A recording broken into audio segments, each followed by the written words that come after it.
Magandang araw po sa inyong lahat, mga ka-confess. Minsan sa buhay, masyado tayong nakatuon sa pag-akyat sa rurok ng tagumpay, iniisip na ang bawat patak ng pawis at bawat oras na ibinubuhos natin sa trabaho ay sapat na para patunayan ang ating pagmamahal. Nakakalimutan natin na ang tunay na kayamanan ay hindi nasusukat sa laki ng sahod o sa gara ng bahay, kundi sa mga yakap na hindi natin naibigay dahil abala tayo sa paghabol sa kinabukasan. Ang kwentong ito ay isang paalala na ang oras ay isang regalong hindi na mababawi kapag lumipas na. At ang pinakamasakit na pagsisisi ay ang pagkakaroon ng lahat ng bagay pero wala ng pagsasalu-saluhan. Paalala lang po, ang lahat ng kwentong maririnig ninyo ay pawang katang-isip lamang at ginawa para magbigay aliw at aral. Anumang pagkakatulad sa tunay na tao o pangyayari ay hindi sinasadya. Simulan na natin ang kwento. Dear Ate J, itago mo na lamang ako sa pangalang Dante. Sa gitna ng maingay na lungsod ng Pasig, kung saan ang mga gusali ay tila gustong abutin ng langit, doon ako nagsimulang bumuo ng pangarap para sa aking pamilya. Ako si Dante, isang engineer na naniniwalang ang pag-ibig ay naipakikita sa pamamagitan ng material na kasaganaan at seguridad sa hinaharap. Para sa akin, ang bawat oras na ginugugol ko sa opisina ay katumbas ng mas masarap na pagkain sa mesa at mas maayos na buhay para sa aking asawang si Celine at anak na si Basti. Ngunit sa likod ng aking pagsisikap, unti-unting lumalalim ang puwang sa aming tahanan dahil sa aking madalas na pagkawala. Ang aming umaga ay laging nagsisimula sa mabilisang pag-alis, habang ang araw ay hindi pa sumisikat sa aming subdivision sa Antipolo. Hindi ko na nasisilayan ang paggising ni Basti dahil kailangan kong unahan ang matinding trapiko patungong opisina upang hindi mahuli sa mga meeting. Si Celine naman ay laging nakahanda ng kape at baon. Ngunit ang tanging tugon ko ay isang mabilis na halik sa pisngi bago tuluyang lumabas ng pinto. Sa aking isipan, ang ganitong sakripisyo ay pansamantala lamang hanggang sa makuha ko ang inaasam na promosyon na magbibigay sa amin ng mas malaking ginhawa. Isang gabi, umuwi akong pagod na pagod mula sa isang site visit sa isang malaking proyekto sa Taguig. Nadatnan ko si Celine na nakaupo sa hapagkainan, naghihintay sa akin habang malamig na ang nakahandang hapunan na niluto niya ng may pagmamahal. Tinanong niya ako kung maaari ba kaming lumabas sa darating na linggo dahil kaarawan ni Basti at matagal na naming hindi ito nagagawa. Ngunit dahil sa dami ng deadlines, agad akong tumanggi at sinabing kailangan kong tapusin ang mga reports para sa aming boss na si Archie. Nakita ko ang lungkot sa kanyang mga mata. Hindi nagtagal. Ang aking mga kaibigan at katrabaho na sina Benjo at Cedric ay madalas akong biruin na baka nakakalimutan ko na ang mukha ng aking asawa. Sila ay mga kapwa ko propesyonal na nakakakita rin sa aking labis na dedikasyon, ngunit babala nila ay baka maubos ako sa trabaho. Pinagtatawanan ko lamang sila dahil ang tingin ko ay inggit lamang sila sa aking pagiging produktibo at sa tiwalang ibinibigay sa akin ng kumpanya. Para sa akin, ang tagumpay ay isang karera na kailangang laging nauuna ako para hindi mapag-iwanan ng mabilis na takbo ng mundo. Si Basti naman ay madalas magpadala ng mga drawing sa aking email, mga larawan ng aming pamilya na magkakasama sa isang parke o tabing dagat. Ngunit madalas ay hindi ko ito nabubuksan dahil sa dami ng technical drawings at emails mula sa mga kliyente na kailangang unahin. Minsan ay tinawagan ako ng kanyang guro na si Dina upang ipaalam na laging malungkot si Basti sa loob ng kanilang paaralan sa Marikina. Sinabi ni Dina na tila naghahanap ang bata ng atensyon mula sa kanyang ama. Ngunit binaliwala ko ito at inisip na normal lamang ang ganoon. Dahil sa aking pagiging abala, hindi ko napansin na unti-unti na palang nagbabago ang takbo ng aming pagsasama ni Celine sa loob ng bahay. Wala na ang mga mahahabang kwentuhan tungkol sa kung paano ang naging araw namin at napalitan ito ng mga pilit na ngiti at matitipid na sagot. Ang bawat tanong niya tungkol sa aking kalusugan ay sinasagot ko ng iritasyon dahil sa pagod, hindi ko na malaya na tinataboy ko na ang tanging taong nagmamalasakit. Nakakalimutan ko na ang pag-ibig ay hindi lang tungkol sa pera, kundi sa presensya na unti-unting nawawala sa bawat lumilipas na segundo. Dumating ang araw ng promosyon at talagang naging matagumpay ang aking presentation sa harap ng mga board members na kinabibilangan ni Alvin. Binati ako ng lahat at sinabing ako ang susunod na mamumuno sa isang malaking construction project sa lungsod ng Cebu. Dahil dito, mas lalong nadagdagan ang aking trabaho at mas naging madalang ang aking pag-uwi sa aming tahanan sa Antipolo. Inisip ko na ito na ang simula ng aming marangyang buhay. Hindi ko alam na ito na rin pala ang simula ng katapusan ng aking pinakamahalagang kayamanan sa mundong ito. Sa huling gabi ng kabanatang ito, habang naglalakad ako sa parking lot ng aming kumpanya, tiningnan ko ang aking mamahaling relo. 12:00 na ng hating gabi at pakiramdam ko ay pagod na pagod ang aking buong katawan mula sa maghapong pagtatrabaho. Naisip ko si Celine at Basti, kung mahimbing na ba ang kanilang tulog o baka naghihintay pa rin sila sa aking pagdating. Pinangako ko sa aking sarili na bukas ay babawi ako. Ngunit ang bukas na yon ay isang bukas na hindi ko inakalang magiging pinakamadilim na bahagi ng aking buong buhay. Ang trahedya ay dumating sa isang oras na hindi ko inaasahan. Habang ako ay nasa gitna ng isang mahalagang meeting sa isang hotel sa Makati, tumunog ang aking cellphone ng paulit-ulit.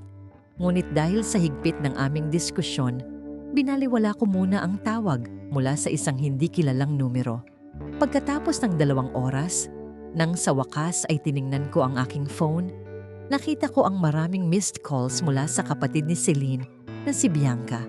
Kinabahan ako ng husto dahil alam kong hindi siya tatawag ng ganoon kadalas kung walang nangyayaring seryoso o napakahalagang bagay. Nang tawagan ko si Bianca, ang boses niya ay punong-puno ng hikbi at tila hindi makapagsalita ng maayos dahil sa sobrang iyak. Sinabi niya na ang kotse ni Celine at Basti ay nasangkot sa isang malubhang aksidente sa Marcos Highway habang pauwi mula sa isang mall. Isinugod daw sila sa pinakamalapit na ospital, ngunit hindi na umabot ng buhay ang aking mag-ina dahil sa tindi ng impact ng banggaan. Sa sandaling iyon, tila tumigil ang pag-ikot ng mundo at naramdaman ko ang unti-unting pagguho ng lahat ng aking pinaghirapan sa buhay. Mabilis akong nagmaneho patungo sa ospital. Hindi ko na inisip ang panganib sa kalsada habang ang mga luha ay patuloy na dumadaloy sa aking mga mata. Pagdating ko doon, nadatnan ko si Bianca at ang asawa niyang si Chris na nakaupo sa labas ng morgue. Parehong tulala at wasak ang puso. Hindi ko matanggap ang katotohanan na ang 2 taong naging inspirasyon ko sa pagtatrabaho ay wala na sa isang iglap lamang. Napaluhod ako sa malamig na sahig ng ospital. Sinisisi ang sarili kung bakit hindi ko sila sinamahan sa araw na yon. Ang sabi ng mga pulis, may isang truck na nawalan ng preno at direktang bumangga sa sasakyan ni Celine habang sila ay nakahinto sa trapiko. Wala silang laban sa laki ng sasakyang sumalpok sa kanila. At ayon sa mga saksi, agad na nawalan ng malay ang aking mag-ina. Napakasakit isipin na habang ako ay nagpaplano para sa aming kinabukasan, sila naman ay naghihingalo na pala at nangangailangan ng aking tulong. Ang pera at posisyon na aking ipinagmamalaki ay walang silbi sa harap ng kamatayan na kumuha sa mga taong pinakamahalaga sa akin. Sa loob ng morgue, nang makita ko ang kanilang mga mukha na tila natutulog lamang, doon bumuhos ang lahat ng aking pagsisisi at matinding sakit. Hinawakan ko ang malamig na kamay ni Celine at humingi ng tawad sa lahat ng mga pagkakataong mas pinili ko ang trabaho kaysa sa kanila. Tiningnan ko rin ang maliit na katawan ni Basti, ang anak na hindi ko man lang nalaro o nayakap ng matagal noong nakaraang linggo. Ang bawat sandaling ipinagkait ko sa kanila ay tila mga tinik na sumasaksak sa aking puso. Nagpapaalala sa akin ng aking mga pagkukulang bilang ama. Habang inaayos ang burol sa isang funeral home sa Quezon City, marami ang dumating upang makiramay at magbigay ng kanilang huling paggalang sa aking mag-ina. Naroon sina Benjo at Cedric na walang masabi, kundi ang yakapin ako at damayan sa aking matinding pagluluksa at pangungulila sa pamilya. Nakita ko rin si Dina, ang guro ni Basti, na may dalang sulat na ginawa ng aking anak bago ang aksidente para sa aking kaarawan. Binasa ko ang sulat at doon ko nalaman na ang tanging hiling lang ni Basti ay makasama ako ng matagal. Sa bawat gabi ng burol, nakaupo lang ako sa tabi ng kanilang mga kabaong. Tinitingnan ang kanilang mga larawan na puno ng ngiti at saya. Napagtanto ko na ang mga ngiting iyon ay bihira ko nang makita sa personal dahil lagi akong wala o kaya ay laging pagod. Ang bahay na aming pinangarap ay naging isang malawak at malamig na gusali na wala ng buhay at wala ng init ng pagmamahal. Ang lahat ng material na bagay na naibigay ko sa kanila ay wala ng saysay dahil wala na ang mga taong gagamit nito. Ang huling gabi ng burol ay ang pinakamahirap dahil alam kong bukas ay tuluyan na silang ililibing at hindi ko na sila muling masisilayan. Pinagmasdan ko ang mga bulaklak at ang mga kandilang unti-unting nauubos, katulad ng oras na hindi ko binigyang halaga noong sila ay buhay pa. Naramdaman ko ang bigat ng bawat segundong lumilipas. Iniisip kung paano ko itutuloy ang buhay nang wala sila sa aking tabi. Ang aking ambisyon ay naging isang sumpa at ang aking tagumpay ay naging isang paalala ng lahat ng aking malalaking pagkakamali sa buhay. Pagkatapos ng libing sa isang sementeryo sa Marikina, bumalik ako sa aming bahay na tila isang abandonadong lugar dahil sa sobrang katahimikan na bumabalot dito.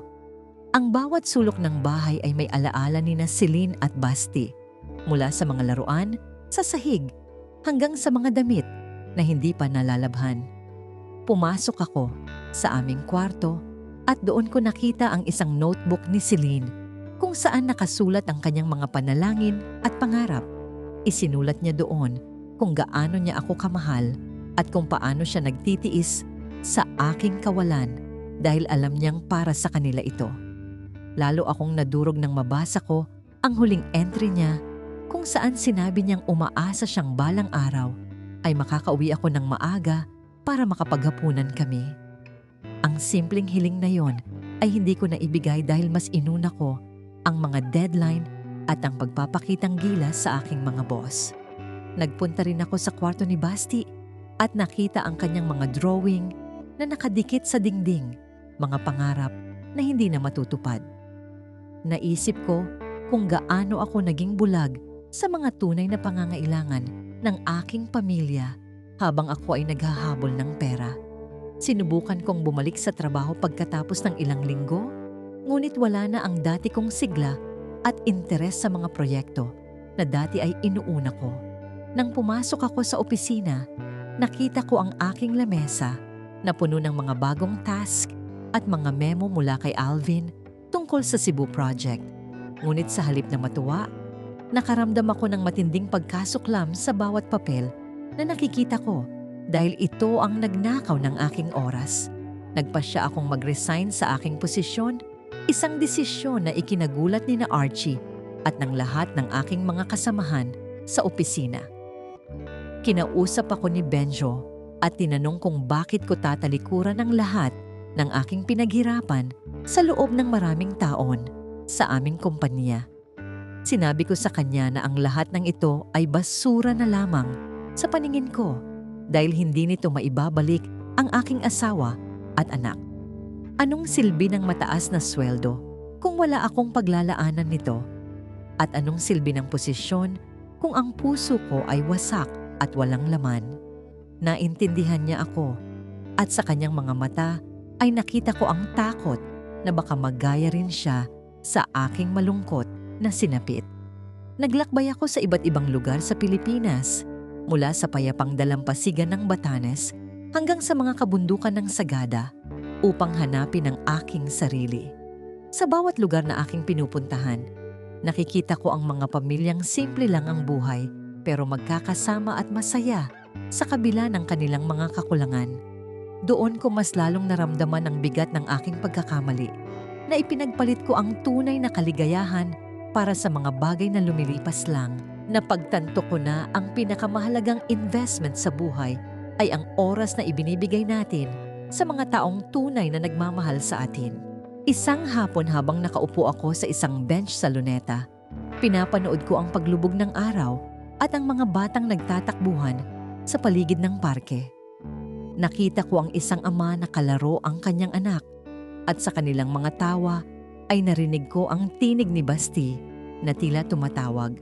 Napaluha ako dahil alam kong hinding-hindi ko na mararanasan ang ganoong sandali kasama ang aking anak dahil sa aking maling prayoridad sa buhay. Ang oras ay isang malupit na guro dahil ibinibigay muna nito ang pagsubok bago ang aral na kailangan nating matutunan. Nagpasya akong gamitin ang natitira kong pera para magtayo ng isang foundation na tumutulong sa mga batang ulila sa iba't ibang bahagi ng aming bansa. Sa pamamagitan nito, kahit papaano ay nararamdaman ko ang presensya ni Basti sa bawat ngiti ng mga batang natutulungan ko sa aming mga programa. Madalas din akong magbigay ng mga seminar tungkol sa work-life balance sa mga malalaking kumpanya upang hindi magaya sa akin ang ibang mga magulang. Ibinabahagi ko ang aking kwento hindi para kutyain ang trabaho, kundi para ipaalala ang mas mahalagang tungkulin natin sa ating sariling pamilya. Ngayon, nakatira na lamang ako sa isang maliit na bahay sa Tagaytay, malayo sa ingay ng syudad at malapit sa katahimikan ng kalikasan. Sa tuwing sisikat ang araw, lagi kong binubulong sa hangin ang aking pagmamahal para kina Celine at Basti. Umaasang naririnig nila ako.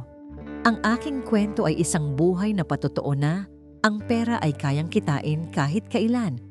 Pero ang oras ay hindi na maibabalik pa. Natutunan ko sa masakit na paraan na ang pagmamahal ay dapat iparamdam ngayon, habang may pagkakataon pa at habang kapiling pa natin sila. At yan ang kwento ni Dante. Isang lihim na minsan ay mahirap itago, pero sa huli ay nagbigay ng aral at katotohanan sa kanyang puso. Mga ka-confess, dito na nagtatapos ang ating kwento. Maraming salamat sa inyong pakikinig at pagsama sa amin mula simula hanggang dulo. Sana ay may napulot kayong aral, inspirasyon, o kahit konting saya sa ating ibinahaging kwento ngayon. Kung nagustuhan ninyo ang kwentong ito, huwag kalimutang i-like, i-share, at higit sa lahat ay mag-subscribe dito sa aming YouTube channel na Tagalog Wild Confession para sa mas marami pang kwentong kapanapanabik, nakakakilig at minsan ay nakakagulat. At huwag din kalimutang i-follow ang aming Facebook page na Tagalog Wild Confession para lagi kayong updated sa mga bagong uploads at kwentuhan. Hanggang sa susunod nating kwentong Tagalog Wild Confession. Ingat kayo palagi, mga ka-confess.